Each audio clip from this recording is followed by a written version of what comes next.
যেই সরকারি ক্ষমতায় আসে তাদের মধ্যে বিশ্ববিদ্যালয় প্রতিষ্ঠার একটা প্রতিযোগিতা আরম্ভ হয়ে যায়। অলমোস্ট 64টা জেলায় 64টি বিশ্ববিদ্যালয় স্থাপন হয়ে গেছে সম্ভবত।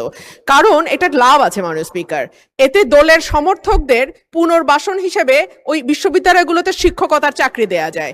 তাতে আমাদের টাইমস হায়ার এডুকেশন র্যাঙ্কিংয়ে 800-র মধ্যে একটা বিশ্ববিদ্যালয় জায়গা পায় নাই বাংলাদেশে, সেটা ঢাকা বিশ্ববিদ্যালয় বলেন কিংবা বুয়েট বলেন, কারো জায়গা হয় নাই। আর কিউএস এশিয়া র্যাঙ্কিং এ সেরা 100-র মধ্যে বাংলাদেশের কোনো বিশ্ববিদ্যালয় যায় নাই। কিন্তু তাতে তো আসলে কিছু যায় আসে মাননীয় স্পিকার।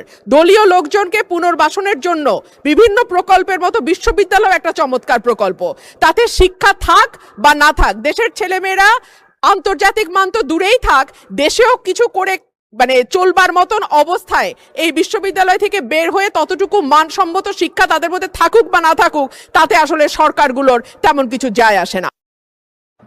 ধন্যবাদ মাননীয় সদস্য।